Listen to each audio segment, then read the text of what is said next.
పార్వతీపురం మన్యం జిల్లా కురుప మండలం ఉదయపురం బాలికల పాఠశాలలో మహిళల భద్రతపై అవగాహన సదస్సు నిర్వహించారు.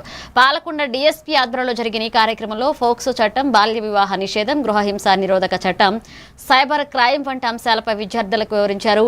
Good touch, bad touch, self defence, road భద్రతపై సూచనలు ఇచ్చారు. కార్యక్రమంలో సిఐ, శక్తి టీం, వైద్యులు, ఉపాధ్యాయులు, స్థానిక ప్రజాప్రతినిధులు పాల్గొన్నారు.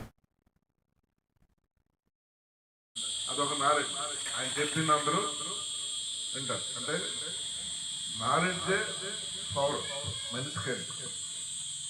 మన తెలివితేటలు ఉంటే అదే మనకి ఇవే చేస్తుంది. కాబట్టి చదువుకొని మంచి తెలివితేటలుగా నాలెడ్జ్ని సంపాదించుకోవడానికి ప్రయత్నం చేయాలి.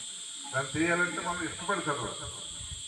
కష్టపడి చదివితే ఎగ్జామ్స్ వరకే పనికొట్టాలి. కష్టపడితే ఏంటంటే కరెక్ట్గా ఎగ్జామ్స్ రాసే వరకు అంత చూస్తే అయిపోతుంది, పాస్ అయిపోతుంది. కానీ నీకు నాలెడ్జ్ ఉండదు. అది ఇష్టపడి చదివితే కాలే వరకు మన దగ్గరే ఉంటుంది.